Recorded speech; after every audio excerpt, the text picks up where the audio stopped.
Okay, let's first talk about your experience coming in here.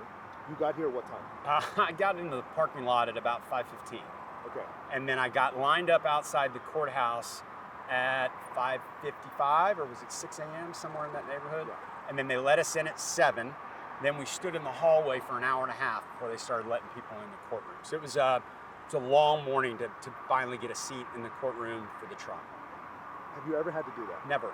Never seen it before, never heard of it before. Certainly never happened here in Collin County. It just kind of emphasizes what a significant and unique set of circumstances we have here, that this kind of thing will need to take place. Should it be this way? I don't know. I think that Judge Roach is doing everything he can to remove the outside noise. There's clearly a lot of it.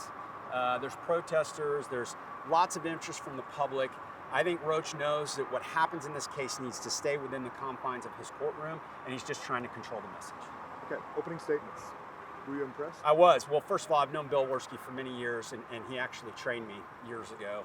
And he's just about as good as it gets in the state of Texas when it comes to trial law. He's just extremely smooth. He's very commanding. Juries listen to him. They relate to him. He's just a really, really good trial lawyer. Mike I hadn't really seen much of before, but I thought he did a good job too in attempting to humanize Carmelo, talk a little bit about his life story, his family, school, sports, all kinds of things to make him relatable as someone that could have been your brother, your son, or your neighbor. The one thing I found most curious is the question that most people have had is, why did he have the knife at the track meet? If this was a normal morning, like Mike had said, that Carmelo came to the track meet, nothing was unusual, he was in a good mood, he hadn't had any beef with anybody. I think there was a rumor at one point that these two had a beef at one point before. They were complete strangers, they did not know each other. And so not bringing up why the knife was in the bag to me is an indicator that, are they just trying to gloss over that fact? Because I know a lot of people, one of the things they want to know is, if he wasn't intending to hurt somebody, why was the knife there? It's not as if he had been threatened in the past and felt like he was in danger at the track meet. So why was the knife in his bag, and why did it come out of his bag? And those things weren't really answered, so we got to just see how the testimony develops. One thing I noticed with Bill Worski's opening is he mentioned the same words over and over again. Yep. Provoked. Yep.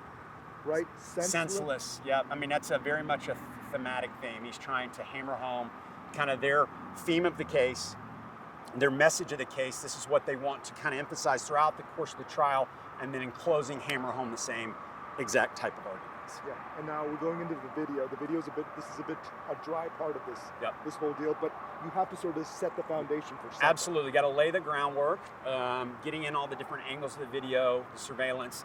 You know, if they cut it shorter, they decided, wow, we'll only show one angle or two angles, then potentially jurors go, why didn't they want us to see angles 3, 4, and 5? Is it missing? So he's going through every angle they have, slowing it down. They've got a forensic expert on the stand that can break down film and do different things with video. And I anticipate that we're going to watch something right after lunch that's going to be even a more detailed version after he enhanced it a certain amount to put all the pieces together. Anything else you want to add in terms of the first day is what?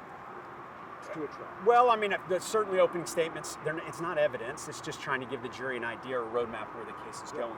Then they have to decide how are they going to present their case, which I'm sure they've spent hours and hours and weeks and months figuring out order-wise who do we want to put on and in what direction we want things to go. So I don't know to anticipate who's next. They're going to bring witnesses from the tent. Are they going to bring Austin's brother?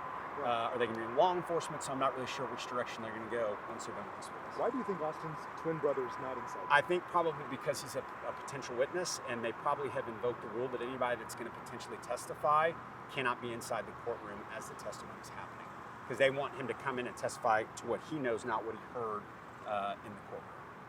There were 27 people from the public that were allowed to be inside there. You were one of them. Yes. And so I counted over 200 people wrapped around the second floor. Well, one of the things is we didn't really know how this was all going to operate. Nobody really did, since today was the first day. So being able to see who was able to get in the building, what time they can get in the building, how they get the passes, how they become one of those 27. My anticipation is those folks, those 200 that couldn't get in, go, okay, I got to get here a lot earlier. And so I think you're going to see a much longer line up earlier tomorrow morning and throughout the course of the trial. Normally, and you brought up the knife thing, you kind of stand your ground, is kind of a thing. Does that kind of work in this sort of No, thing? I mean, that never really can. There was no, first of all, there is no stand your ground law in Texas. That's a term that's used in other states. Ours is more self-defense, right? I mean, you have a right to defend yourself. You have no duty to retreat. But in this situation, even they said that, you know, he put his hands on Carmelo, that Austin put his hands on Carmelo first. And even the state conceded that. Yeah, he tried to push him to get him out of the tent. And it was at that moment that he pulled the knife out already open and plunged it into his chest. And so, that's just a really, really tough set of circumstances, because there's no denying there was no deadly force, unless he thought he was going to take him and throw him down the bleachers, I guess. And, you know, bust his head open or something like that.